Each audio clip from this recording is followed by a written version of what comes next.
on a le U-Bridge USB-C. Donc, cette extension permet d'étendre n'importe quel type de signal USB-C jusqu'à 70 mètres. Donc, on permet de faire l'extension du DisplayPort Alternate Mode, de l'extension USB aussi, et aussi du côté USB-C, on permet le chargement du laptop là, qui est connecté à la table. Donc, c'est un produit qui va être disponible, là, on indique Q4 2025, là, mais ça va être plus Q1 2026 là, pour ce type de produit-là. Donc, en gros, on peut voir ce produit comme un docking station étendu. Donc, du côté portable, vous avez une unité que vous connectez en USB-C. Et à travers cette connexion-là, on peut avoir du chargement 100 watts, de la connectivité USB, de la connectivité vidéo 4K60 et 4K30, et aussi d'avoir de la connectivité Ethernet. Là. Donc, vraiment du côté moniteur, vous avez une connectivité Ethernet réseau. Celle-ci va être disponible au laptop là, pour donner un accès à Internet. Et du côté PC host, là, comme vous pouvez voir, vous avez la possibilité de brancher un bloc d'alimentation USB-C. Donc, ce bloc d'alimentation-là va permettre d'alimenter le laptop. Donc, ce bloc d'alimentation-là ne sera pas fourni avec la boîte, mais si vous avez déjà des blocs d'alimentation USB-C standard, on va être compatible avec ceux-là. Là. Donc, dû au fait qu'on va supporter le mode Power Delivery là, du USB-C. Là, ça donne une très grande compatibilité à travers... Donc, on peut utiliser n'importe quel type de chargeur, 45, 100 watts, peu importe la puissance. Si on a 100 watts en transformateur, on aura 100 watts. Si on a 70 watts de transfo, on aura 70 watts côté laptop. C'est bien ça. Exactement. Et on récupère l'Internet, enfin le réseau, pardon, aussi à travers le câble USB-C. Exact. Parce que c'est une fonctionnalité qu'on n'avait pas avec les Toggle Room XT. Exact. Est-ce qu'il y a un plan pour intégrer la connectivité au réseau pour les Toggle Room? Ben, pour les Toggle Room, ça peut être un peu compliqué dans le sens que d'offrir la connectivité network du côté Room PC, ça peut être problématique parce que certains MTR, lorsqu'ils voient deux interfaces réseau, là, ça peut créer certains problèmes, mais c'est sûr qu'il y a des moyens pour pallier à ce type de problème-là. Donc, c'est quelque chose Est-ce que si on met un adaptateur RJ45 vers USB-A, il en existe des dizaines à partir de 10 €, on peut le brancher sur un port USB et donc récupérer le réseau via le Toggle Room. Oui, ça, c'est compatible par défaut. Donc, c'est super. Oui, exactement. Jérôme, je ne sais pas si tu veux mentionner aussi l'option écran double qui va être possible là, peu de temps après le lancement de l'écran simple. Oui. Donc, du côté PC, vous avez l'extension HDBaseT qui va se connecter au bloc device. Et vraiment, le bloc device va être capable de se connecter à un écran, à l'équipement USB. Et aussi, dans une version plus duo, cet appareil-là va pouvoir être capable de contrôler deux écrans. Donc, le laptop va être capable de voir deux syncs là, vraiment HDMI pour pouvoir faire la vidéoconférence sur deux écrans. Donc, c'est vraiment le mode extended là, qu'on va pouvoir offrir là, du côté portable. Et ça va être un nouveau produit qui va être disponible à peu près 2 mois après la version écran unique. Là. Donc, on a tout l'écran qui arrive derrière. Wow. Exact, oui. Et aussi, peut-être un petit point à mentionner là, qui est un peu subtil, mais du côté device, vous avez vraiment un port USB-C qui va être disponible. Donc, c'est assez puissant dans le sens que sur certains systèmes, comme le Cisco HomeKit EQ, Logitech MeetUp 2 ou les Cisco HomeBar, par exemple, vous avez un port USB-C qui agit en mode ingest, là, donc qui accepte un signal DisplayPort Alternate Mode.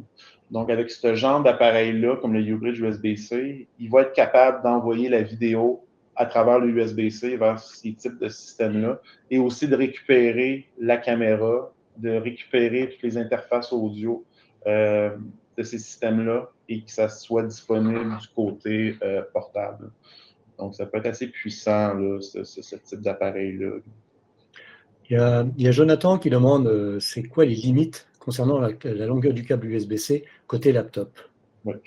Ça dépend des câbles. Donc, avec ce kit-là, il va y avoir notre câble Inogenie jusqu'à 1,8 mètres. C'est sûr que si vous avez besoin de plus, vous allez avoir besoin des câbles, la table des câbles qu'on a montré précédemment. Cette table de câble-là risque d'être la même avec ce type de produit. Oui, ouais. Un câble Lindy fait parfaitement l'affaire, par exemple. Il en existe de toute taille, donc 5 mètres, 10 mètres, 15 mètres. Pas de souci, ça fonctionne très bien. Exactement. Donc, c'est vraiment, le limitant est vraiment dans la construction du câble. Et c'est sûr que oui, là, on va fournir une table de compatibilité avec ce produit-là, là, nécessairement. Oui. Une autre question, Jérôme, de Stéphane. Comment vérifier la bonne compatibilité norme USB-C des appareils, les appareils déjà en place par rapport pour un U-Bridge, pardon. Oui. La première chose à regarder, mettons que vous avez un appareil, c'est de voir s'il supporte le mode DisplayPort Alternate Mode. Donc, on va supporter le mode DisplayPort 1.2 ou 1.4. Donc, aussitôt qu'on a ces informations-là de confirmer du côté appareil, là, que ce soit des systèmes de vidéoconférence ou du côté laptop, là, on va être compatible avec ce type de connexion-là. Là. Donc, je dirais que l'USB-C, c'est un peu nébuleux tout ça. Des fois, l'USB-C, ça fait uniquement du USB 2, des fois, ça fait juste du USB 3, et des fois, c'est purement du Thunderbolt. Mais habituellement, les manufacturiers sont assez clairs, là, ou pas, tout dépendant. Mais c'est ça. Si on a la clé que ça supporte le DisplayPort 1.2 ou 1.4, la compatibilité là, est quasiment assurée. Jérôme, petite question. Est-ce que le U-Bridge USB-C sera fourni avec des câbles USB-C côté laptop? Oui, il va être fourni avec un câble USB-C jusqu'à 1,8 mètres. Là. Donc, ça va être le même câble qu'on fournit déjà avec les Toggle Room XT. Donc, qui est validé à fonctionner en 4K60, qui permet aussi de faire le chargement jusqu'à 100 watts. Là. Donc, le chargement 100 watts dépend aussi des types de câbles qu'on utilise. Là. Donc, c'est bien important de regarder lorsque vous achetez des câbles, c'est quoi la spécification de ces câbles-là? Est-ce qu'ils permettent de faire du 60 watts uniquement? Ils sont capables de faire 100 watts? Donc, mais le câble fourni là, va fournir le maximum de performance. Là. Par contre, le câble entre le côté device et PCOS, lui, n'est pas fourni. Le câble 4CSA est vendu séparément. Vous pouvez acheter la version Inogenie qui a été testée et prouvée ou une autre version équivalente. J'imagine que lorsqu'on est en DisplayPort, donc on a bien sûr le bureau étendu, on va bientôt avoir le double écran, mais est-ce qu'on va pouvoir faire du 5K60, notamment des écrans Jupiter? C'est une bonne question, il faudrait que je le revalide, mais d'après moi, je ne crois pas, parce que je pense qu'il va y avoir une issue de bande passante là, à travers le lien JBST. Parce qu'en gros, si vous êtes en mode étendu, pour accommoder pour la bande passante, vous allez contrôler 2 écrans 4K30. Donc, c'est un écran 4K60 en mode single display. Et si vous êtes en mode dual display, on n'a comme pas trop le choix de réduire la bande passante là, pour offrir du 4K30 sur chaque écran. Entendu. Nous ferons les tests dès que nous mettrons la main sur ce produit. Question, quid des Macintosh? J'imagine que ça fonctionne sans trop de soucis non plus? Ouais. Ben, pour les Macintosh, pour le single display, il n'y a pas de problème. Pour le dual, c'est autre chose parce que le mode dual sur macOS n'est pas supporté. Donc, en gros, si vous branchez un Mac sur ce type de système-là qui est dual display, il va avoir une copie carrément de la vidéo. Donc, c'est comme ça que macOS se comporte. Donc, si vous voulez avoir un système double écran avec un Mac, c'est soit d'utiliser la technologie Thunderbolt ou d'avoir une solution complémentaire là, pour le Display Link. Donc, il faut installer un driver sur le système macOS là, pour voir individuellement les deux moniteurs là, séparément. Donc, c'est sûr que pour les Mac, là, ça risque d'être problématique là, pour le setup dual display. Très bien. On a vraiment hâte. Beaucoup de gens nous demandent déjà ce produit, donc on a vraiment hâte de l'avoir sur nos étagères. Une autre nouveauté. Une autre nouveauté, c'est que je suis très excité là, à voir sortir, c'est le IP to USB. Donc, c'est quelque chose qu'on pense depuis très longtemps. Donc, c'est un convertisseur là, qui permet de se connecter à plusieurs sources IP, que ce soit du NDI, RTSP, et de faire la conversion USB et HDMI. Donc, on parle d'une disponibilité autour de Q4 2025. Donc, en gros, cet appareil-là va permettre de connecter différents types de caméras, que ce soit du NDI, NDI HX, HX2, HX3 et aussi des sources RTSP, et de faire la conversion en USB. Il va y avoir toujours la possibilité de brancher différents types d'appareils USB audio, que ce soit des DSP, des microphones USB, et qu'ensuite on puisse combiner la vidéo et l'audio bidirectionnel vers l'interface USB. Et aussi, ce type d'appareil-là va avoir un port HDMI. Si vous voulez envoyer la caméra, par exemple, vers un écosystème HDMI, ça va être quelque chose. Par exemple, oui.